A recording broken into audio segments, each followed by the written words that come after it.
بسم الله الرحمن الرحيم. الحمد لله رب العالمين. الصلاة والسلام على أشرف الأنبياء والمرسلين نبينا محمد وعلى آله وصحبه ومن تبعهم بإحسان إلى يوم الدين. أما بعد،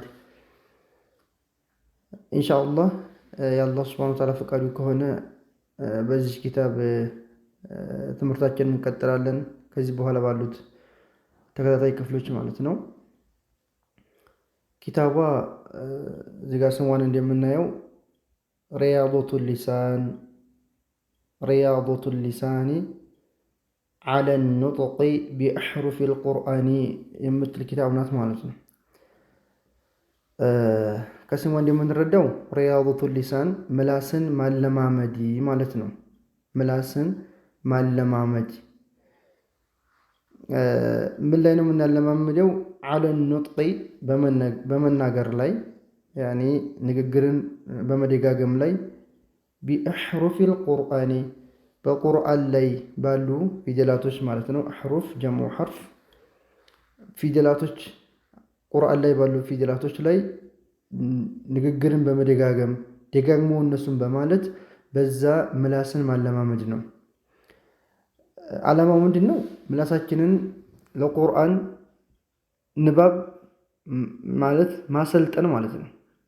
ማለማመድ ማሰልጠን።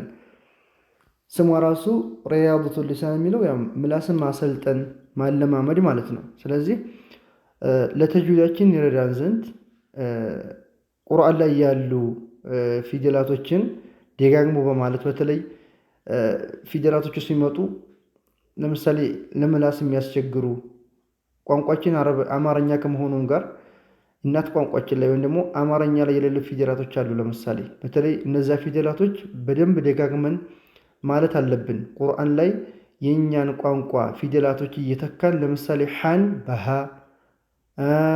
ዓይንን በሐምዛ ወይም ደግሞ አ በሚለው እየተካን ከምንቀራው ከሆነ ሌሎቹም ለምሳሌ ዷድ ፊደል አማርኛ ላይ የለም። ሳ ዛል ዞ እነዚህ ፊደላቶች አማርኛ ላይ የሉም። እነዚህን ፊደላቶች እኛ ወደምናውቃቸው አማርኛ ላይ ወዳሉ ፊደላቶች እየቀየርን ቁርአን ላይ የምንቀራ ከሆነ ያኔ የቁርአን ትርጉምን ቀጥታ ይቀይራል ማለት ነው። ይሄ ደግሞ ትልቅ ስህተት ነው እና ምላሳችንን ማለማመድ እነዚያ ፊደላቶች በደንብ እንዲወጡ ለምሳሌ የሚወፍር ፊደላቶች ሊሆኑ ይችላል። ፊደሉን ከመውጫው ቦታ ራሱ አውጥተ ነው ሲፋውን የማንሰጠው ከሆነ ለምሳሌ ሲንን ለምሳሌ ሷዲን በሲን የምናነበው ከሆነ ሷድ ያኔ ከባህሪ ውስጥ አንደኛው ተፍኺም ወይም ደግሞ የመወፈር ባህሪ ያለው መውጫ ቦታቸው ተመሳሳይ ሆኖ ከሲን ጋር ሲንና ሷድ ማለት ነው። ነገር ግን ሷድ የመወፈር ባህሪ ያለው፣ ሲን የመቅጠም ባህሪ ያለው። ሲንን ያኔ ሷዲን በሲን ተክተን የምንቀራው ከሆነ ትርጉም የሚለውጥበት ሁኔታ አለ። ለምሳሌ ዓሳ የሚለውን ሷዲውን በሲን ተክተን ዓሳ ብንለው ቀጥታ ትርጉም ይቀየራል ማለት ነው። ስለዚህ ፊደላቶችን ከመውጫው ቦታቸው ማውጣት ብቻ አይደለም ሲፋቸውን መስጠት እሱንም ያካትታል ይሄ ኪታብ ማለት ነው። እና ምላሳችን በደንብ ተጅዊድን ይገባው እንትን ያኔ ይረዳ ዘንድ የፊደላቶችን ባህሪ የፊደላቶችን መውጫ ቦታ በትክክል አውጥተን ልንቀራው ይገባል ማለት ነው። ምላሳችን የሚስተካከለው ያን ስናደርግ ነው። ለዛም ነው ኢብኑል ጀዘሪ ረሒመሁላሁ ተዓላ በጀዘርያ የግጥም የተጅዊድ ኪታብ አላቸው። ጀዘርያ የምትባል ወለይሰ በይነሁ ወበይነ ተርኪሂ ኢላ ሪያደቱ ምርኢን ቢፈኪሂ ይላሉ። ወለይሰ በይነሁ ወበይነ ተርኪሂ አይ ተጅዊድን የሚችል ሰውና ተጅዊድን የማይችል ሰው ያላቸው ልዩነት ማለት ነው ባጭሩ። ኢላ ሪያደቱ ምርኢን ቢፈኪሂ አይ ቢፈሚሂ ማለት ነው። አንድ ሰው ምላሱ ላይ ፊደላቶችን ደጋግሞ ማለት ቁርአንን ደጋግሞ መቅራቱ ላይ እየተወሰነ ነው ማለት። ደጋግሞ ቁርአንን የሚቀራ ደጋግሞ ምላሱ ላይ የቁርአን ቃላቶችን ደጋግሞ የሚል የሆነ ሰውዬ ተጅዊድ ለሱ ይገራለታል፣ በቃ ይቀለዋል ማለት ነው። ቁርአን ላይ ተድሪብ የማናረግ ከሆነ የቁርአን ፊደላቶችን በደንብ አድርገን ደጋግመን የማንላቸው ከሆነና ምላሳችንን በዛ ሁኔታ የማናሰለጥነው ከሆነ ምንድን ነው የሚሆነው ማለት ነው? ተጅዊድ ከበደኝ እኔ ላይ እኮ በቃ አልቀለለልኝም ምናምን እንላለን። እና መደጋገም ደጋግሞ ማለቱ አንድ ወሳኝ የሆነ ነገር ነው። ስለዚህ ለዛም ነው ኪታቧን ሪያደቱል ሊሳን ምላስን ማሰልጠን ብለው ሼኹ እዚህ ጋር ስሟን ሰይመዋታል። ከዚህ በኋላ ባሉ ክፍሎች ኢንሻአላህ እዚህ ኪታብ ውስጥ ያሉትን ፊደላቶች በደንብ እያደረግን ለማለት እንሞክራለን። እናንተም እየተከታተላችሁ ማለት ነው ምላሳችንን ማስባል ነው። የዛኔ ለውጡን እናየዋለን በአላሁ ሱብሓነሁ ወተዓላ ፈቃድ ማለት ነው። ጠይብ የመጀመሪያው ከዚህ ኪታቧ የመጀመሪያው ክፍል ይሄ ነው ማለት ነው። ምን ይላል? التدريب على النطق التدريب على النطق حروف الهجاء المفردة مع الأمثلة كذي كلا عندي متملكتوت التدريب يعني لممد مادرك على نطق بمناقر لي التدريب على نطق حروف الهجاء المفردة مع الأمثلة التدريب مالت يو ملمامد مالتنا على نطق بمناقر لي حروف يعني جمع حرف ፊደላቶችን በመናገር ላይ الهجاء የአረበኛ የፊደል ገበታዎች ማለት ነው። ማለት የፊደል ገበታዎች ይታወቃሉ። የአረበኛ ፊደላቶች ከአሊፍ ጀምሮ ወይም ደግሞ ከሐምዛ እስከ ያ ድረስ ያሉት ማለት ነው። እነዚህ 29ኞቹ የአረበኛ ፊደላቶች የፊደል ገበታ ይባላሉ። እዚህ ጋር ላይ አሊፉ አይመጣም። ያው ለመድ እንጂ እሱ አያገለግልም። አሊፉ እንዲያጠቃላይ 28 ይሆናሉ ማለት ነው። ሼኹም እዚህ ያመጣቸው 28 ናቸው። እና እነሱን የአረበኛ የፊደል ገበታዎች ማለት ነው ሙፍረዳ እያንዳንዳቸው ማለት ነው በተናጠል ለሐምዛ፣ ለባ፣ ለታ፣ ለታ እያል እስከ መጨረሻው ድረስ እነሱን መለማመድ ነው። ፊደላቶቹን ብቻ አይደለም ከምን ጋር መዓል አምሲላ ከቁርአን ላይ አምሳያ ምሳሌ በማምጣት ማለት ነው። ለምሳሌ ሐምዛ ፈትሐ ከሆነ ሐምዛ ፈትሐ ሆኖ ካወጣነው በኋላ ሐምዛ ፈትሐ ሆኖ በመጣበት የመጡ ቁርአን ላይ ያሉ ቃላቶችን በማምጣት በዛ መለማመድ ማለት ነው። ከስራም ሲሆን ቦምም ሲሆን ከፊቱ ስኩን ሲመጣበት ለምሳሌ ከሐምዛው ፈትሐ ሆኖ ከፊቱ ያኒ ስኩን ቀድሞ ስኩን አይመጣም። ግን ለምሳሌ ፈትሐ ሲቀድመው፣ ቦማ ሲቀድመው፣ ከስር ሲቀድመው ከዛ በኋላ ደግሞ መድ ተከትሎ ሲመጣ አሊፍ መድያን፣ ዋው መድያን፣ ያ መድያን ያስከትሎ ሲመጣ እንዴት እንደሚነበብ መለማመድ ማለት ነው። በቃ በአጠቃላይ እያንዳንዶቹን የአረበኛ ፊደላቶች አንደኛ እነሱን በትክክል ማውጣት፣ ሁለተኛ እነሱ ጋር የተያያዘ የሆነ የቁርአን ምሳሌ በማምጣት መለማመድ ማለት ነው። ይሄ እዚህ ጋር ያለው ርዕሱ የሚለን ማለት ነው። እና ኪታቧ የተዘጋጀችበት ሁኔታ በዚህ ሁኔታ ነው። ይሄ ሰንጠረዥ እንደ ጀድወል ሁኔታ ነው ያዘጋጁትና ፊደሉ አለ የተለያዩ ወደ በኮለመን ወደ ስንት የሚሆኑ 1 2 3 4 5 6 7 8 9 10 ኮለመን አለው ማለት ነው።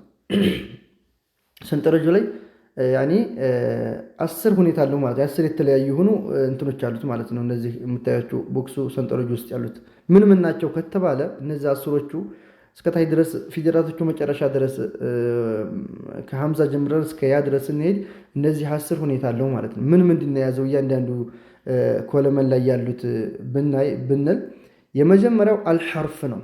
የመጀመሪያው በዚህ ላይ የምናየው ፊደሉ ነው ማለት ነው። ለምሳሌ ፊደሉ ሐምዛ ሊሆን ይችላል፣ ባ ሊሆን ይችላል፣ ታ ሊሆን ይችላል፣ ሳ ሊሆን ይችላል፣ ሌሎችም ይቀጥላሉ ማለት ነው።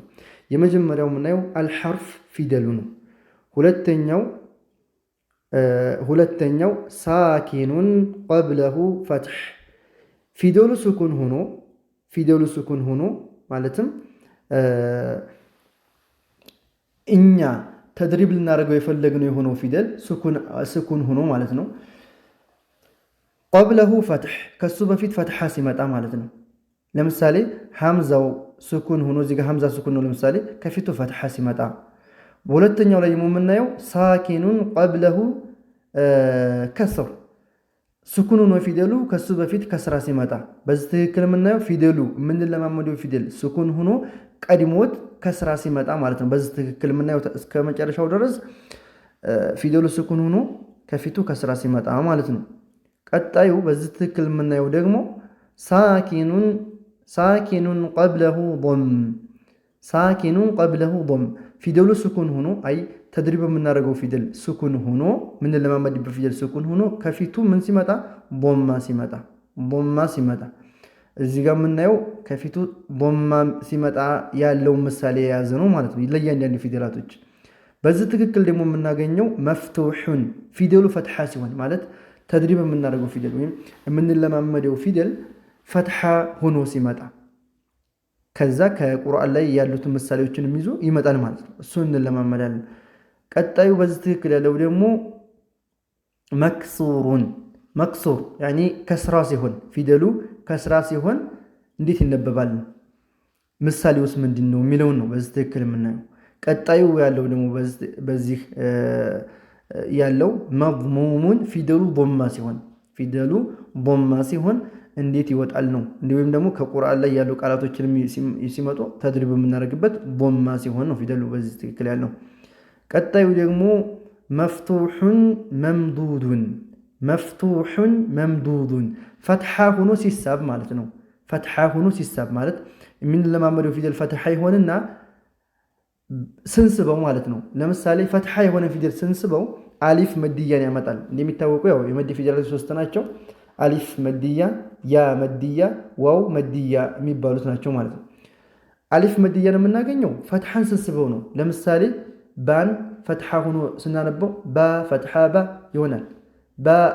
የሚለውን ግን ሳብ ሳደርገው ባ ይሆናል። ባ ሲሆን አሊፍ ስኩን ያመጣል ማለት ነው። አሊፍ ባሊፍ ወይም ደግሞ በፈትሐ ተሳበ ማለት ነው። ስለዚህ መፍቱሑን መምዱድ በፈትሐ ሲሳብ ማለት ነው።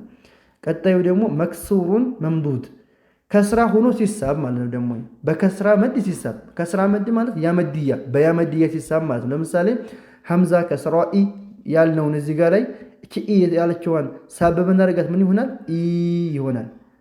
ኢ ሲሆን ሳብ ነው ማለት በከስራ ሳብ ነው። ያ ማለት ያመድያን ያመጣል ማለት ነው። መጨረሻው ደግሞ ያለው በስተክል ያለው ደግሞ መድሙሙን መምዱድ ቦማ ሆኖ ሲሳብ ማለት ነው። ቦማ የሆነ ፊደል ስንስበው ዋው መድያ ያመጣል እና ለምሳሌ ሐምዛው ቦማ ሆኖ ስናነበው ምን ይሆናል? ኡ ይሆናል። ሐምዛ ቦማ ኡ የሚለውን ግን ስንስበው ኡ ይሆናል። ኡ በቦማ ተሳበ ማለት ነው። ማንን አመጣ? ዋው መድያ።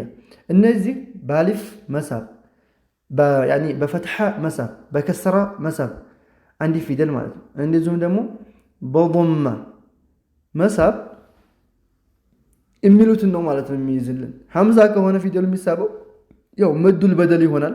መድሎች ላይ ያው ስንደርስ እናየዋለን። ሐምዛ ከሆነ በፈትሐ ሐምዛን በፈትሐ ሐምዛን በከስራ ሐምዛን በዶማ መሳብ ያኒ መዱል በደል ይባላል። እና ሌሎቹ ላይ ሲሆን ደግሞ መዱ ጠቢዕ ይሆናል ማለት ነው። ከዚህ በፊት ሌላ ሰበብ እስካልመጣበት ድረስ አለኩል ሐል ይሄ ነው ማለት ነው። እነዚህ ሰንጠረዦች የያዙት እያንዳንዳቸውን እንትናቸው የያዙት ምሳሌ ከላይ ያለው ይሄ ነው የሚገልጽልን። ይሄን እያየን ነው ማለት ነው የምንሄደው። ባረከላሁ ፊኩም። ጠይብ አሁን ወደ ቀጥታ ወደ ፊደሉ እንሄዳለን ማለት ነው። መጀመሪያ የምንለማመደው ፊደል ማን ነው? ሀምዝ ነው ማለት ነው። ሼኹ ያመጡት እዚህ ጋር አልሀምዝ ብሎ ነው የሚጀምረው ማለት ነው። ጠይብ ቢስሚላሂ ረሕማን ረሒም አልሀምዝ ሀምዛ ከሚለው ነው የሚወጣው። ሀምዛ ነው ፊደሉ። ሀምዛ ብለን ነው ፊደሉ የምናወጣው። እዚህ ጋር ስንለማመደው አልሀምዝ እንላለን ማለት ነው። ጠይብ አሁን ሀምዛ ፊደል ነው የምንለማመደው። ነሑ ምሳሌዎች ደግሞ ከታች አሉ። ከዚህ በታች ያሉት ያው ምሳሌዎች ናቸው። ከታች ያሉት በነጭ ከለር የተጻፉት ማለት ነው። በነጭ ከለር ላይ ያሉት ወይም ደግሞ ይሄ ደግሞ ወደ ሰማያዊ ነው። ይሄ ደግሞ ፊደሉ ነው ማለት ፊደሉ ያለበት ነው። ጠይብ አልሀምዝ ሀምዛ ሲሆን ማለት ነው። በዚህ ትክክል የምናየው ምንድነው? ሀምዛው ያኒ ሳኪኑን ቀብለሁ ፈትሕ ሀምዛው ስኩን ሆኖ ከፊቱ ፈትሐ ሲመጣ ማለት ነው። ሀምዛው ስኩን ሆኖ ከፊቱ ፈትሐ ሲመጣበት ነው የምናየው ማለት ነው። እሺ የዚህ ምሳሌ የሚሆነው ከቁርአን ምን አመጡ ሸይኹ? የእሙሩኩም ይሄ የእሙሩኩም ነው። ሀምዛው ስኩን ሲሆን ድምፁ አይወጣም። እንግዲህ ይሄ እዚህ ጋር ሲፈቱል ሑሩፍ ፊደላቶች ባህሪያቸው ስኩን ሲሆኑ ፊደላቶች ባህሪያቸው ጎልቶ ይወጣል ማለት ነው። ሱኩን ሲሆኑ ባህሪያቸው ጎልቶ ይወጣል። ስለዚህ ፊ ሐላት ሱኩን በሐረካቸውም ባህሪያቸው አለ። ግን ይበልጥ ጎልቶ የሚታወቀውና የፊደሉን ባህሪ በጣም ለማወቅ በደንብ ለመለየት የሚረዳን ፊደሉን ሱኩን ማድረግ ነው። ፊደሉ ሱኩን ሲሆን ባህሪው በጣም ጎልቶ ይወጣል ማለት ነው። እና ከሐምዛ ባህሪያቶች ውስጥ አንደኛው ምንድነው? ሸዲዳ የሚባል ባህሪ ያለው። ሸዲዳ ማለት ፊደሉ መውጫ ቦታው ላይ ያለው መደገፉ ሙሉ ጠንካራ ከመሆኑ የተነሳ የድምፁ መዘጋት ማለት ነው። የድምፁ መዘጋት ወይም ደግሞ ጉልቁል መኽረጅ መውጫው ቦታው ላይ ያኔ መዘጋቱ ማለት ነው። የመውጫው ቦታው መዝጋቱ ያ ማለት ለምን ነው? ፊደሉ መውጫው ቦታው ላይ ሲወጣ ያለው መደገፉ በጣም ጠንካራ ስለሆነ ድምፁ ይዘጋል። ስለዚህ እዚህ ጋር ስናነባ ሐምዛን ያ ባህሪ ስላለው እንዴት ነው የምናነበው? የእሙሩኩም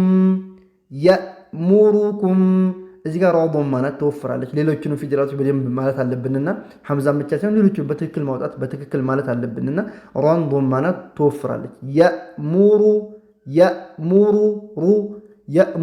ሩ አንል ሩ ሳይሆን ሩ ወፈር የእሙሩኩም ሚሟ መጨረሻ ላይ ደግሞ ስኩን ናት፣ ጉና አላት። እዚህ ጋር በኢዝሃር ነው ሁኔታዋ የምናነባትና ሚመሳኪነዋ ኢዝሃር ስትሆን ናቂስ ጉና አላት።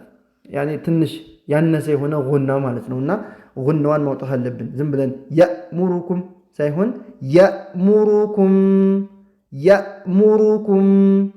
ሩን በደንብ በማወፈር የእሙሩኩም። ጠይብ በዚህኛው ረድፍ ደግሞ ያለው ምንድን ነው? ሳኪኑን ቀብለሁ ከስር ፊደሉ ስኩን ሆኖ እየተለማመድ ነው ያለው ፊደል ሐምዛ ነው ብለናል። ከሱ ከሐምዛው ስኩኑ ቀድሞት ከስራ ሲመጣ ማለት ነው። እዚህ ጋር ሸይኹ ያመጡት ምሳሌ ምን የሚል ነው? ጅት የሚል ነው ማለት ነው። ስለዚህ እኛም በደንብ እንበለው ጅት።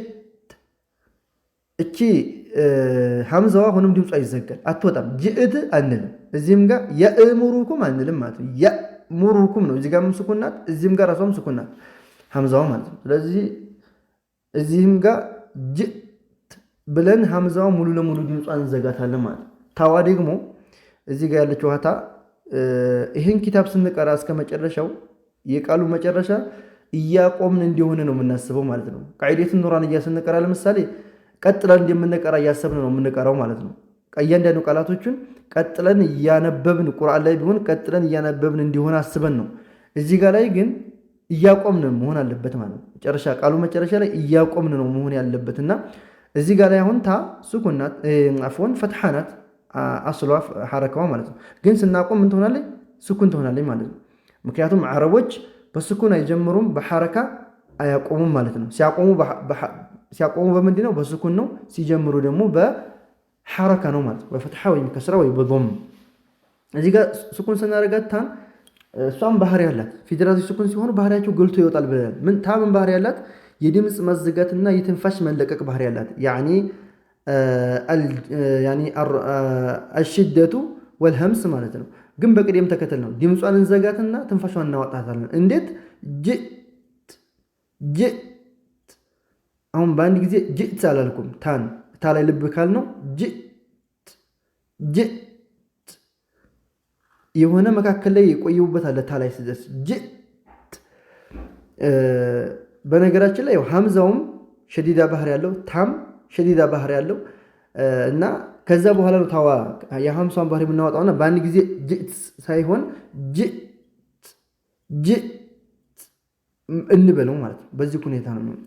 እሺ ቀጣዩ በዚህ ክትክ ያለው ደግሞ ሳኪኑን ቀብለሁ ضم ሐምዛው ስኩን ሆኖ እየተለማመድ ያለው ፊደል ሐምዛ ነው ብለናል። ሐምዛው ስኩን ሆኖ ከፊቱ ضማ ሲመጣ ማለት ነው። የቁርአን ቃል ምን አመጡ ሸይኹ? ዩሚኑን አሁንም ሐምዛው ስኩንና ድምጿ ይዘጋል። ግን ዩ ስንል እዚህ ጋር ሐረካው ፈትሐ ከስራ ضም ሲሆን የአፋችን እንቅስቃሴ አለው ማለት ነው። ፈትሐ የሆነ ፊደል ስናወጣ አፋችን መጠነኛ በሆነ መልኩ ይከፈታል። ከስራ የሆነ ፊደል ስናወጣ ደግሞ ታችኛው አገጫችን ወይም ታችኛውን ይህን አገጫችን የተሸከመው ወደታች ይወርዳል ማለት ነው። ضም ሲሆን ደግሞ ضማ ሲሆን ፊደሉ እዚህ ጋር ያ ضማ ናት። ضም የሆነ ፊደል ስናወጣ ከንፈራችን ወደ ውጭ ተሰብስቦ ያኔ ይወጣል ማለት ነው። ወደ ውጭ ተሰብስቦ አመጥሞጦ ወደፊት አቅጣጫ ይወጣል ማለት ነው። እና ያንን እያደረግን መሆን አለበት። አፋችን ላይ እንቅስቃሴያችን በደንብ በተለይ ቁርአን እያየን ሰው እያየን የምንቀራ ከሆነ በደንብ ስህተት ይህንን እንቅስቃሴ የማናደርግ ከሆነ ጎልቶ ይታይብናል ማለት ነው። እና ደግሞ የሐረካዎቹን ኢትማሙል ሐረካዎችን አሟልተን መስጠት አንችልም። ስለዚህ አፋችን እንቅስቃሴ ፈትሐ ሲሆን አፋችን መዲ ሳያመጣ መጠነኛ የሆነ ክፍተት መከፈት አለበት። ቦም ወደ ውጭ መውጣት አለበት። ከንፈራችን ከስራ ሲሆን ታችኛው አገጫችን ወታች ይሰበራል ማለት ነው። እና ያንን በደንብ እንትን ማለት አለብን። አለኩላ ስናነበው ዩሚኑን ሀምዛውን አሁንም እንዘገዋለን ድምፁን። ከዛ መጨረሻ ላይ ያለው እዚህ ጋር መዱ ለዐሪድ ሊስኩን ነው። ስኩን አድርገን ካቆምንበት ፊደል በፊት የመዲ ፊደል ከመጣ መዱ ለዐሪድ ሊስኩን ይባላል። የመዲ አይነቶች ወደ 9 ከዛም በላይ ያሉ በተፍሲላቸው ካየናቸው እዚህ ጋር ያለችዋ ግን መድ ምንድናት? ስኩን አድርገን ካቆምንበት ፊደል በፊት የመጣው የመዲ ፊደል ነው። የመዲ ፊደሎች 3 ናቸው። አሊፍ ስኩን ከፊቱ ፈትሐ ሲመጣ፣ ሁለተኛው ዋው ስኩን ከፊቱ ዶማ ሲመጣ፣ ሶስተኛው ያ ስኩን ከፊቷ ከስር ሲመጣ ማለት ነው። ስለዚህ እዚህ ጋር ላይ ስኩን አድርገን ካቆምንበት ፊደል በፊት የመጣው የመዲ ፊደል ነው ማለት ዋው መድያ ማለት ዋው ስኩን ሆና ከፊቷ ዶማ ነው የመጣባት ማለት ነው። ስለዚህ የመዲ ፊደል ስለመጣ መዱል ዐሪድ ሊስኩን ይባላል። የመሳብ መጠኑ ከ2 ሐረካ ጀምሮ እስከ 6 ሐረካ 2፣ 4 ወይም 6 ሐረካ መሳብ ይቻላል። በዚህ አቀራር 4 ሐረካ ያክል የሚደርስ መድ እንስበዋለን ማለት ነው። መጨረሻ ላይ ኑኗ ደግሞ ጉና አላት። ጉናዋን ማሰማት አለብን። ናቂስ ጉና መሰማት አለባት ኑኗ ላይ ዩሚኑን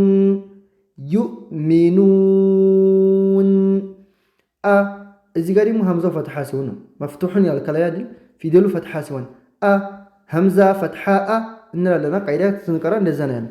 ሀምዛ ፈትሐ ብለን አንስብም ማለት ነው። አንፉሰሁም እዚህ ጋር ሀምዛው ፈትሐ ሆኖ ቃል የቁርአን ቃል ምሳሌ ምን አመጡ ተድሪብ የምናደርግበት ወይም ደግሞ የምንለማመድበት ቃል የሚለው ነው። አንፉሰሁም የሚለው ኑነ ሳኪናዋ ኢኽፋ ናት። ከኑነ ሳኪና በኋላ ፋ ሲመጣ ኑነ ሳኪና ኢኽፋ ነው የምትሆነው። እነዚህ ሲፍ ዛተና ከም ጃደ ሸኽሱን ቆድ ሰማ ዱም ጠይበን ዚድ ፊ ቱቃ ضዕ ዛሊማ ብለው ሸይኹ ያስቀመጡት ሱለይማን ጀምዙሪ ረሒመሁላሁ ተዓላ በቱሕፈቱል አጥፋል ኪታባቸው ላይ እነዚህ 15 ፊደላቶች በዚህ ቃል ላይ ተካተው የሚገኙት የኢኽፋ ፊደል ይባላሉ። ኢኽፋ እናረጋታለን ኑነ ሳኪናዋን በአፍንጫችን ብቻ ጉና እያወጣን 2 ሐረካ የሚሆኑ ጉና አቆይተን ወደ የፋን መኽረጅ መንካት ማለት ነው እንጂ አንፉ ብለን እዚህ ጋር ቀጥታ ኢዝሃር አድርገን አናነባትም። አንፉሰሁም ከላይ ምን እናለ መጀመሪያ አንፉሰሁም ከላይ ያለው ነው። ይሄ ሐምዛ ፈትሐ ስለሆነ ማለት አንፉሰሁም ኢያክ እዚህ ጋር ደግሞ ኢ ነው መክሱር ይላል። ከላይ ከስራ ሲሆን ፊደሉ ሐምዛ ከሰራ ኢ ነው ምንድነው ኢ ነው እንጂ ኢ ብለን አንስብ።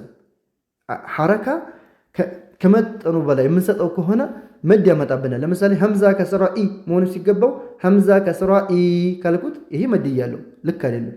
ስለዚህ ኢ ብቻ ነው የምንለው። ኢ ታችኛው አገጫችን ወታች ይሰበራል ኢ ስንል ማለት ነው። ኢያክ ካፋ ደግሞ የድምፅ መዘጋትና የትንፋሽ መለቀቅ አለ። ልክ እንዴታ ቅድም እዚህ ጋር ጅእት የሚለው እንዲያየ ነው። ኢያክ ያዋ ደግሞ ሸዳ ናት።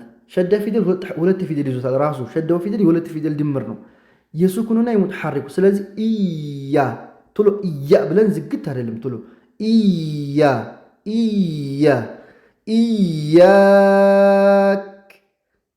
ኢያክ እዚህም ጋር ያለው መድ ኢያክ ብለን ያንሰስባት ካፉ ላይ ያቆምነው ስለሆነ ካቆምነው ፊደል በፊት መድ ስለመጣ መዱና ዐሪድ ልስኩን ነው የመድ طيب ቀጣዩ ضم ነው። ضማ ሲሆን ፊደሉ አይ የሚተለማመድንበት ያለው ፊደል ሐምዛ ነው። ضማ ሲሆን ኡ ስንል ከንፈራችን ወደ ውጭ መውጣት አለበት። ዝም ብለን አይደለም። መድ ሳይመጣ አይደለም። ያ ማለት ድምፁ የዋውን ድምፅ ضማው መሳብ ሳይሆን ከንፈራችን ወደ ውጭ ማውጣት። በምንልበት ጊዜ ከንፈራችን ወደ ውጭ አሞጥሞጡ መውጣት አለበት። እንደዚህ ማለት ነው። ወንዚል ከንፈራችን ወደ ውጭ ካወጣን በኋላ ቀጥታ ወደ ኑን መሄድ ማለት ኑን ሳኪና ደግሞ እዚህ ኢኽፋ ነው የምትሆነው። ዛ ነው የመጣባት ኑን ሳኪና እና ተንዊን 4 ህግ አላቸው። ኢድጋም፣ ኢዝሃር፣ ኢቅላብ እና ኢኽፋ የሚባል ህግ አላቸው። ኢዝሃር የሚሆኑት ኑነ ሳኪናና ተንዊን ተመሳሳይ ህግ ስላላቸው ነው። ሁልጊዜ ከኑነ ሳኪና ወይም ከተንዊን በኋላ የጉሮሮ ፊደላቶች ሲመጡ ማለት ነው። እነዚህ አኺ፣ ሃከ፣ ዒልመን፣ ሓዘሁ ገይሩ ኻሲሪን የሚሉት ማለት ነው። ሐምዛ፣ ሃ፣ ዓይን፣ ሓ፣ ገይን፣ ኸ እነዚህ ፊደላቶች የኢዝሃር ፊደል ይባላሉ። ከኑነ ሳኪና በኋላ ከመጡ ኢዝሃር ነው የምናደርጋት። ኑነ ሳኪናውን ግልጽ አድርገን የምናለባት። ለምሳሌ መን አመነ፣ መን አመነ ስንል መን ከኑነ ሳኪና በኋላ ሐምዛ ነው የመጣው። ግልጽ ነው የምናደርጋት እንጂ መአመነ ይባላል። መን አመነ።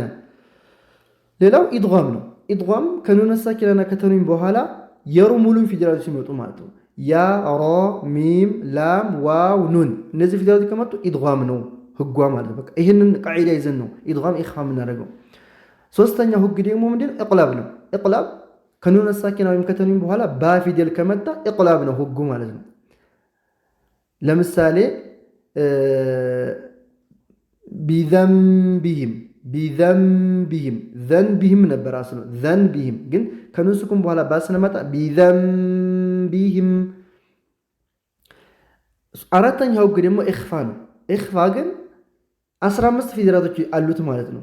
ኢኽፋን ህግ ለማወቅ 15 ፊደል ስለያዘ 15 ፊደላቶች መያዝ ግዴታ አይሆንብንም። ምንድነው የምናደርገው? የአረበኛ ፊደላቶች እንደሚታወቁት እዚህ ጋር ስለ ኑነ ሳኪና ተንዊን ስለሆነ 28 ነው የሚሆኑት። አሊፍ ስኩን አይገባም ማለት ነው። 28 ሲሆኑ ከ28ቱ ፊደላቶች ለኢዝሃሩ ስንት ወሰድን? 6 ወሰድን አይደል? እነዚህ የጉሮሮ ፊደላት የሚባሉ 6 ናቸው። ሐምዛ፣ ሃ፣ ዓይን፣ ሓ፣ ገይን፣ ኸ ስድስቱ ኢዝሃር ሆኑ። ከዛ ኢድጋም ደግሞ ለኢድጋም 6 ወሰድን። ስድስቶቹ እነማን ናቸው? ያ፣ ራ፣ ሚም፣ ላም፣ ዋው፣ ኑን የርሙሉን። እነዚህ 6ቱ የኢድጋም ናቸው። ስንት ሆኑ? ከኢዝሃሩ ጋር 12 ሆኑ። ከዛ ሶስተኛው ህግ ደግሞ ኢቅላብ ነው። ለኢቅላብ አንድ ፊደል ብቻ ነው ያለው ብለናል። እሱም ባ ነው። ከኑነ ሳኪና ወይም ከተንዊን በኋላ ባ ፊደል ሲመጣ ነው ኢቅላብ የሚሆነው። ስንት ሆኑ? ለኢድጋሙ 6፣ ለኢዝሃሩ 6፣ ለኢቅላቡ 1 13። ማን ቀረ? ህጉ ኢኽፋ ቀረብን ማለት ነው። ስለዚህ ቀሪዎቹ ፊደላቶች ናቸው ማለት ነው። ከ28 ፊደል ላይ 13 ስንቀንስ ያኒ የኢዝሃሮቹን የኢድጋሙንና የኢቅላቡን ጨምረን አጠቃላይ 13 ይሆናል። እነሱን ስንቀንስ 15 ፊደል ይቀራል ማለት ነው። እነዚህ 15ቶቹ ፊደላቶች ምንድን ናቸው ማለት ነው? የኢኽፋ ፊደል ናቸው ማለት ነው። ስለዚህ ከዛ ውጭ ከሆኑ ከኢቅላብ ውጭ ከሆኑ ከኢዝሃር ውጭ ከሆኑ ከኢድጋም ውጭ ከሆኑ ኢኽፋ ነው የሚሆኑት ማለት ነው። በቃ በዛ ሁኔታ ካሁን በኋላ እንደግምም የመጀመሪያ ስለሆነ ይሄ በዛ ሁኔታ ላይ እንቀጥላለን እንጂ ከዚህ በኋላ ፊደላቶችን እየደጋገም እንትን ማለት አይጠበቅብንም። ሌሎች ህጎችን ብቻ ለማውሳት እሞክራለሁ ማለት ነው። ጠይብ ወንዚል ወንዚል እዚህ ጋር ደግሞ መፍቱሑን መምዱድ ፈትሓ ሆኖ ሲሳብ ነው አይደል? ፈትሓ ሲሆን እዚህ ጋር ሐምዛ ፈትሓ ነበር ያለው። ፈትሓውን ስንስበው አሊፍ ስኩንን ይወልዳል ማለት ነው። አሊፍ መድያን ያመጣል። በፈትሓ ስንስበው አሊፍ ስኩን ስለሚያመጣ በአሊፍ ስኩን እንስበዋለን። 2 ሐረካ ያክል እንስበዋለን ማለት ነው። እዚህ ጋር ፈትሓው ምንድን ነው ያለው? አ ነው ያለው። እዚህ ጋር ግን መዲ ሲሆን 2 ሐረካ ያክል እንስበዋለን። ወይም ሐምዛ ፈትሓ አሊፍ ስኩን በዛ መልኩ ማለት ነው። ቃይዳ ላይ እንዲተማር ነው።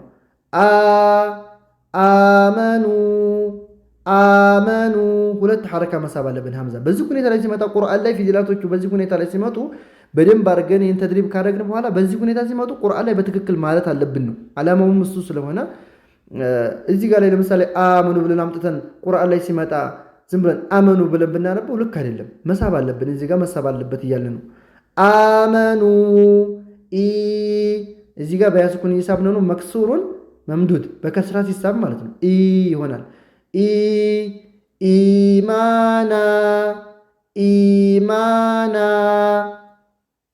ሰዓት ስለሄደ ሌሎች ህጎች ደግሞ በሌላ ክፍል እናያለን። አሁን ማንበቡን ብቻ ትኩረት አድርገን እናንብብ ማለት ነው። ቀጣዩ መድሙሙን መምዱድ ዶማ ሲሆን ሲሳብ ሐምዛ ዶማ ሆኖ በዶማ ስንስበው ምን ይሆናል? ዶማ ሲሆን ምንድን ነበር ያልነው? ኡ ነው ያልነው። በዶማ ስንስበው ኡ ይሆናል። ይሁት ይሄ እዚህ ጋር ያለው ማለት ኡቲ በዶማ ሲሳብ ከቁርአን ላይ ምሳሌ ያመጡ ሼኹ ምን የሚለው ነው? ይሄን ነው ኡቲ የሚል ኡቲ አንልም እያቆምን ስለሆነ ያዋ ስኩን ትሆናለች። እዚህ ለታ መድያ ትሆናለች ማለት ነው። ለታ መሳቢያ ትሆናለች ማለት ነው። ያ ፈትሐ ሳትሆን ስኩን ስትሆን ከያ ስኩን በፊት ከስራ ስለቀደማት ቲ ነው የምትባለው ማለት እንጂ ኡቲየ የ ብለን በፈትሐ እናነበው። ኡቲ ሐምዛ እንግዲህ በዚህ መልኩ ነው። እስኪ አንድ ጊዜ ላንብብላችሁ። አልሐምዝ የእሙሩኩም ጅእት ዩእሚኑን አንፉሰሁም ኢያክ ኡንዝል አመኑ ኢማና ኡቲ በዚህ መልኩ መለማመድ ያለብን ነው። ቀጣዩ ፊደል አልባ ነው። ባ ባለሁለት ፊደል ነው። ባለሁለት ፊደል የሆኑት ሐምዛ አላቸው መጨረሻ ላይ እዚህ ጋር ላይ አልባ ሳይሆን ባሊፍ ስኩን ሳይሆን የምናቆመው በሐምዛ ነው። አልባ ብለን ባ መጨረሻ ላይ ሐምዛ አለ። አልባ አሁን ቅደም ተከተሉ እዚህ ጋር ባለው ነው የምንሄደው ማለት ነው። እዚህ ጋር ባለው ቅደም ተከተል ነው የምንሄደው። ምንም አዲስ ነገር የለውም። እዚህ ጋር ላይ ያለው ሁኔታ በማየት እዚህ ጋር ያለው ሁኔታ በማየት ነው የምንቀጥለው ማለት ነው። የመጀመሪያው ምንድነው? ሳኪኑን ቀብለሁ ፈትሕ ፊደሉ ስኩን ሆኖ ከፊቱ ፈትሐ ሲመጣ የምንለማመደው ፊደል ማነው? ባ ነው። ባ የከንፈር ፊደል ነው። ከሁለት ከንፈሮች የሚወጣ ነው። እዚህ ጋር ሐምዛው መውጫ ቦታው ቃይደቱ ኑሮኛ ላይ ስላየ ነው ብዬ ነው። እዛ ጋር ያሉትን ቪዲዮዎች ማየት ትችላላችሁ። አቅሰል ሐልቅ ነው የሚወጣው ሐምዛና ሀ ከጉሮሮ ሩቁ ክፍል ነው የሚወጣው። ሐምዛ ነው የምንለው ማለት ነው። ባ ደግሞ ያው አማርኛም ላይ ያለ ፊደል የከንፈር ፊደል ነው የሚባለው። ከከንፈር ነው የሚወጣው። ባን ስንለማመድ እዚህ ጋር የመጀመሪያው ባ ስኩን ሆኖ ከፊቱ ፈትሐ ሲመጣበት ነው። ጠይብ መጀመሪያ ምን እንላለን? አልባ እንላለን። አብ ባ ቀልቀላ ፊደል ነው። ባ ስኩን ሲሆን እንግዲህ የቀልቀላ ፊደል ነው ማለት ቀልቀላ ይደረጋል። ቁጥቡ ጀድ የሚባሉ ፊደላቶች ማለት ቆፍ፣ ጦ፣ በ፣ ጂም፣ ዳል እነዚህ ስኩን ሲሆኑ ቀልቀላ ይደረግ ይነጥራሉ። ባ አብ፣ ጦ አጦ፣ ቆፍ አቆ፣ ጂም አጅ፣ ዳል አድ እንደዚህ ማለት። ስለዚህ ባን ቀልቀላ ለምና እንጂ አብ አንልም። አብሶሪህም አብሶ ሷዲም ሳብ እናደርገዋለን ይወፍራል። አብ ባቀልቀላ ከዚህ ከላይ ምንድን ነው ያለው? አብ ካል እታችም አብ የሚለው መድገም አለብን። አብሶሪህም ኢብ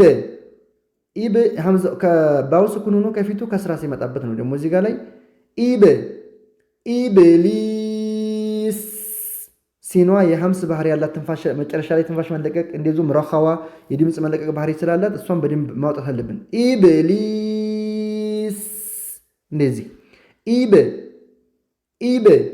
ኢብሊስ።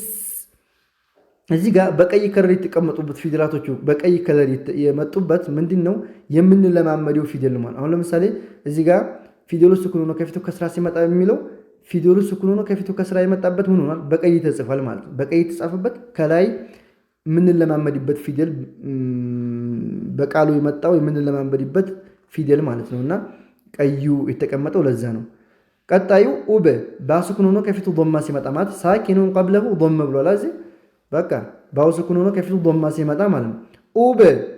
ኡበ ሲሉ ባ ፈትሐ ሲሆን ደግሞ ባ ነው የምንለው። መፍትሑን ይላል ከላይ በዚህ ትክክል ያለው ፈትሐ ሲሆን ነው። ባ ደግሞ ፈትሐ ሲሆን ባ ብለን አንስብ። ባዕዱኩም ግን የአማርኛውን በ አይተካም። በ አንልም። በ ሳይሆን ባ አፋችን መከፈት አለበት፣ መጠነኛ መከፈት። የዛን ሲሆን የሚወጣው ድምፁ ባ ነው እንጂ በ አይሆንም ማለት ነው። ባዕዱኩም ዓይኑ በይንያ ነው። በደንብ እናውጠው። የራሱ የዓይን ቦታ አለ ወደታች ግን እዛም ጋር በደንብ ጉሮሯችን ፊደሉ እንዲያወጣ መለማመድ ያለብን የጉሮሮ ፊደል ነው። ዓይን ባዕዱኩም ባዕዱኩም ቢ ከስራ ሲሆን ደግሞ ቢናአ እዚህ ጋር ያለው ሐምዛ ላይ ያለው ሐምዛ ፈትሐቴን ሆኖ ካቆምንበት በውስጡ አሊፍ ስኩን አለው። መዱል ያኒ ኢወድ ነው። መዱል ኢወድ ስለሚባል ሁለት ሐረካ መሳበ ቢና ብለን አናቆምም። ቢናአ ቡ ቡክም ቡ ስንል ከንፈራችን ወደ ውጭ መውጣት አለበት። ቡ ወደ ውጭ ወጣ ማለት ቡ ሳብ ማለት መሳብ ሳይሆን ከንፈራችን ወደ ውጭ እንዲወጣ ማድረግ አለብን። ቡ ቡክም ቃፏን ያዝ። እዚህ ጋር ድምፅ መዘጋትና የትንፋሽ መለቀቅ አላት። ቡክም እዚህ ጋር ደግሞ መፍቱሑን መምዱድ ነዋ። በፈትሐ ሲሳብ ባ ፈትሐ ሲሆን ምን ነበር ያልነው? ባ ነበር ያልነው። ባ የሚለውን ሳብ ስናደርግ ምን ይሆናል? ባ ይሆናል ማለት ነው።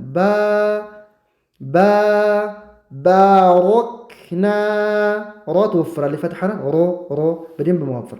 ባ እዚህ ጋር ባ ብለናታል ከላይ፣ እታችም ባ ማለት አለብን። ባሮክና ቢ እዚህ ጋር ደግሞ በከስራ ስንስበው ነው። መክስሩን መምዱድ ይላል። ከስራ ሆኖ ሲሳብ ቢ ይሆናል። እዚህ ጋር ቢ ነበር ያልነው። ቢ የሚለውን ሳብ ስናደርገው ምን ይሆናል? ቢ ይሆናል። ቢ እዚህ ጋር ቧዲ እስቲጧላ ባህሪ ነው ያለው። ቢዱ ብለን ቀልቀላ እናደርግም። እስቲጧላ የሚሆን ባህሪ እንሰጠዋለን ማለት ነው። ቢድ ቡ በዶማ ስንስበው ደግሞ ቡ ይሆናል። በዛ ያመጡት ምሳሌ ምንድን ነው? ቡሮ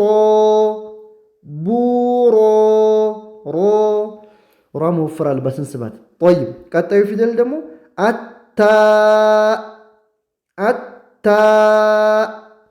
ታ ባለ ሁለት ፊደል ነው። መጨረሻ ላይ ሀምዛ አለው። እሺ አታ ምሳሌው ደግሞ ምሳሌው ከታች ነው የተቀመጠው። አትበዕ ታን ድምጿን ዘግተን ትንፋሿን መልቀቅ አለብን። አት አይባልም። አት ሳይሆን ልክ እንደ ባ አሁን ባ ቀለቀላ ባህሪ ስላለው ነው አብ ያልነው ስኩን ሲሆን ቀለቀላ ያደረግነው። እዚህ ጋር ግን ታ ቀለቀላ ባህሪ አይደለም ያላት፣ የድምፅ መዘጋትና የትንፋሽ መለቀቅ ባህሪ ያላት። እነዚህ የድምፅ መዘጋት ያላቸው ፊደላቶች አጂዶ፣ ቆጢን፣ በከት የሚባሉ ፊደላቶች አሉ። የሐምሶቹ ደግሞ ፈሐሰሁ ሸኽሱን ሰከተ ወይም ሰከተ ፈሐሰሁ ሸኽሱን የሚሉት ፊደላቶች ናቸው ማለት ነው። አላኩል ያህል ሁሉንም በአንድ የመያዝ ስለማይቻል አባባሉን ብቻ እየያዝን በእያንዳንዱ ክፍል አንዳንድ ፊደላቶችን ባህሪ እያልኩኝ ለማየት እንሞክራለን፣ ወይም በሌላ ትምህርት ማለት ነው። ግን አባባሉን በደንብ ለማለት ሞክሩ እናንተ። እዚህ ጋር ፊደሉ ስኩን ሆኖ ከፊቱ ፈትሐ ሲመጣ ማለት ነው። አትበዕ ፊትና ታሱኩና ከፊቷ ከስራ ሲመጣ ማለት ነው። ታሱኩን ስትሆን ድምጿ ተዘግቶ ትንፋሿ ይለቃል። ኢት ነው እንጂ ኢት አይባልም። ኢት እንዲህ አይደለም። ኢት ፊትና ወኡት ቢዑ ወኡት ቢዑ እቺ ኡት ያልነውን ከላይ እታች መድገም አለብን። እዚህ ቀዩ ላይ መድገም አለብን። ወኡት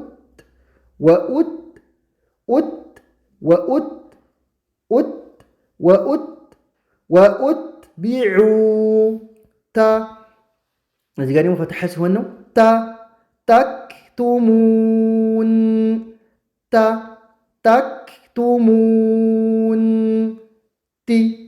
ቲላወቲህ ከስራ ሲሆን ነው። እዚህ ቲላወቲህ ቦማ ሲሆን ቱቤዱን መዱን ዓዲል ስኩን ነው። እዚህ ጋር ነገራችኋለሁ ለምን እንደሆነ መዱን እዚህ ጋር ላይ ከላይ ስላልኩት መድገም አያስፈልግም። ታ እዚህ ጋር ደግሞ ፈትሐ ሆኖ ሲሳብ ማለት ነው። ታ ይሆናል። ታብ ባዋ ቀልቀላ ናት የምትሆነው ስኩን ስለምናረጋት ማለት ነው። ታበ አይደለም። ታብ ቲ በያ ስኩን ስንስባት ደግሞ ቲ ትሆናለች። በከስራ ስንስባት ማለት ነው። ቲ የነበረችዋን ቲ ነበር ያናት እዛ ሳብ ስናረጋት ቲ በከስራ ሳብናት ማለት ነው። እዚህ ጋር ያለው መክስሩን መምዱድ በከስራ ሲሳብ ማለት ነው። አቲኩም ለምሳሌ አ የሚለውን ከየት አሳልፈናል? እዚህ ጋር አሳልፈናል። አ የሚለው በዚህ ሁኔታ እዚህ አ ነበር ያልነው፣ እዚህም ጋር አ ማለት አለብን። ራሱን ነው የሚያሟላው። ወይ አቲኩም ቱቡ በጎማ ተተሳብ ነው። ቀጣዩዋ ደግሞ ሳ ናት። ሳዋ አማርኛ ላይ የሌለች ፊደል ናት። አማርኛ ላይ የሌለችም ኪሳ ፊደል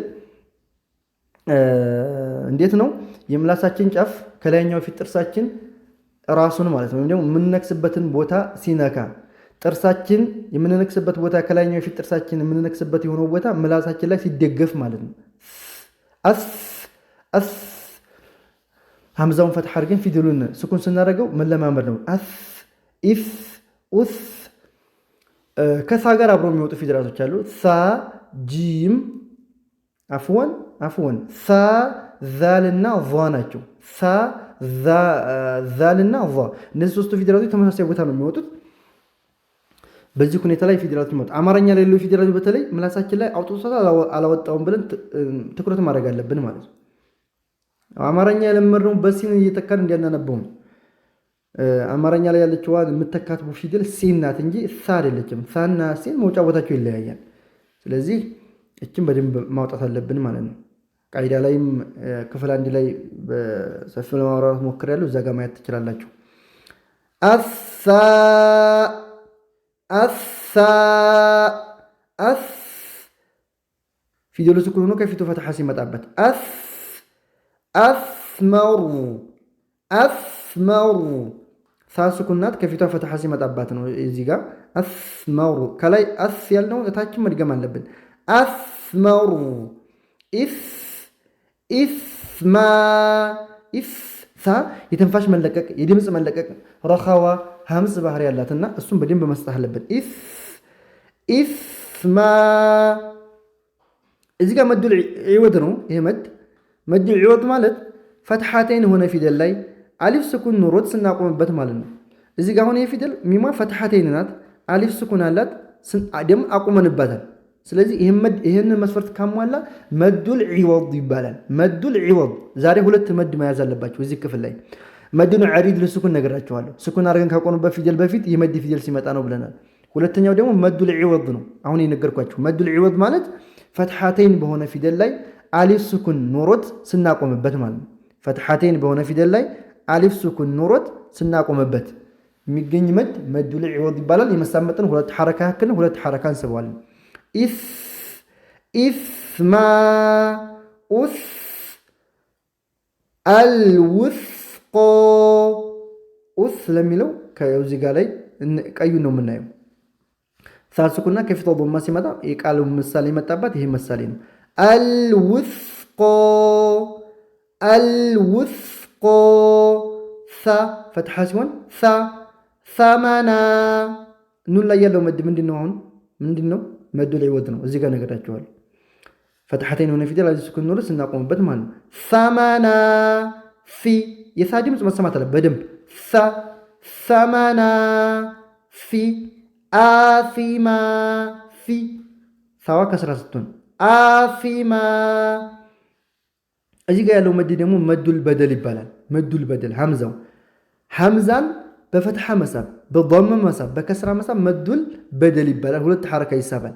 አ ኡ ኢ በተለይ እዚህ ጋር ያሉት በአ በፈትሐ ስንስበው አ በከስራ ስንስበው ኢ በضم ስንስበው ኡ። ይሄንን ቃል አሟልቶ የሚመጡ ቃላቶች በአጠቃላይ ያለበት ሐምዛው ምን ይባላል? ሐምዛው ያለበት በዚህ ሁኔታ ላይ መዱል በደል ይባላል። መዱል በደል የአሊፍ ስኩን ምትክ ማለት ነው። እሱ ሌላ እንትን አለው በሂደት ታውቃላችሁ። ግን ዛሬ ሶስት መድ ያዙ። መዱል ዐሪድ ሊስኩን እዚህ ጋር ላይ ነገራችኋለሁ። ከዛም ቀጥሎ እዚህም ጋር ተናገራለሁ። ከዛ መዱል ዒወድ እዚህ ጋር ነገርኳችሁ። ሶስተኛው መዱል በደል አሁን እዚህ ጋር እየነገርኳችሁ ነው ማለት ወይም ከመድ ፊደላቶች በፊት ወይም ደግሞ ከመድ ፊደላቶች በፊት ሐምዛ ሲመጣም ማለት ይቻላል። ከመድ ፊደላቶች በፊት ሐምዛ ሲመጣ ማለት እዚህ ጋር ያለው መድ ፊደል ማን ነው? ሶስት ናቸው የመድ ፊደላቶች አይደል? አሊፍ መድያ፣ ዋው መድያ፣ ያ መድያ። አሊፍ መድያ ማለት አሊፍ ስኩን ሆኖ ከፊቱ ፈትሐ ሲመጣበት ነው። አይ አሊፍ መድያ ነው። አሁን እዚህ ጋር ያለው ከአሊፍ መድያ በፊት የመጣው ፊደል ማን ነው? ሐምዛ ነው። ስለዚህ ከመድ ፊደል ቀድሟቸው ሐምዛ ከመጣ መዱል በደል ይባላል። እዚህ ጋር ለምሳሌ ሶስቱንም የያዘው እዚህ ጋር ላይ ያለን ከአሊፍ መድያ በፊት ሐምዛ መጥቷል። እዚህ ጋር ከያ መድያ በፊት ከስራ መጥቷል። ያ መድያ ማለት ያ ስኩን ሆና ከፊቷ ከስራ ሲመጣባት ነው አይደል? ያ ስኩን ሆና ከፊቷ ከስራ መጥቶ የመጣው ፊደል ደግሞ ማን ነው? ሐምዛ ነው። ስለዚህ ከያ መድያው በፊት ሐምዛ ሲመጣ መዱል በደል፣ ከዋው መድያ በፊት ሐምዛ ሲመጣ መዱል በደል ነው ማለት ነው። ስለዚህ ከመድ ፊደል ቀድሟቸው ሐምዛ ከመጣ መዱል በደል እንላለን። ይሄንን ያዙ።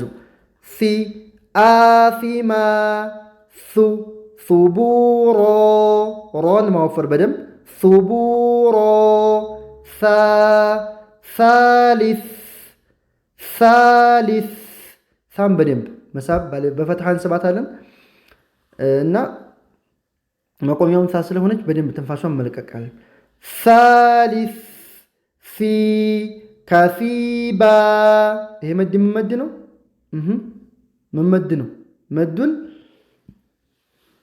ዒወድ ነው ብያቸዋለሁ። ፈትሐተይን የሆነ ፊደል አለች ስኩን ኑር ስናቆምበት መዱ ላይ ወድ እዚህም ጋር ነገርኳችሁ፣ እዚህም ጋር ነገርኳችሁ። በቃ ይሄን መስፈርት የሚያሟላ ቁርአን ላይ በዚህ መስፈርት ከመጣ መዱል ዒወድ ይባላል ማለት ነው። ከሲባ ሱ መሱበህ መሱበህ ታ መርቡጧ ወደ ሀ ትቀየራለች ስናቆምበት። ሁለት አይነት ታዎች አሉ፣ ታ መፍቱሐና ታ መርቡጧ ተብለው ማለት ነው። ታ መርቡጧ ማለት ክቧ ታ ማለት ነው። እቺ ክብ ሆና ከላይ ሁለት ነጥብ ያላት ታ መርቡጧ ትባላለች። እሷ የምናቆምባት ከሆነ ወደ ሀ ትቀየራለች።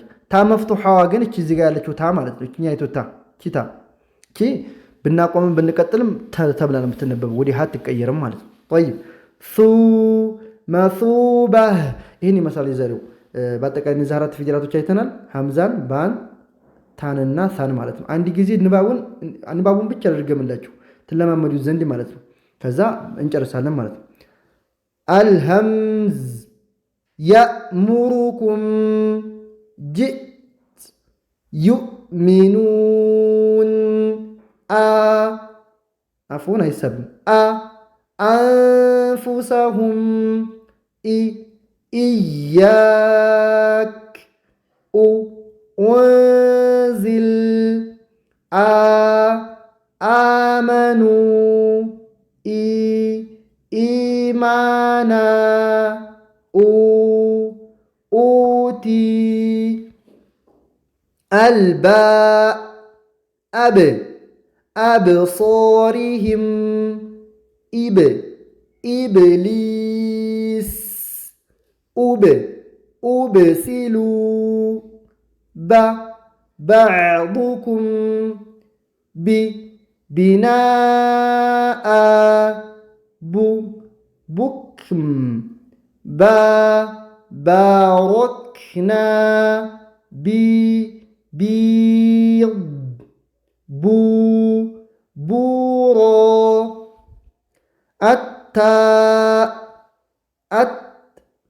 አትበዕ ፊትነህ ወኡትቢዑ ተክቱሙን ቲላወቲህ ቱብዱን ታብ آتيكم توبوا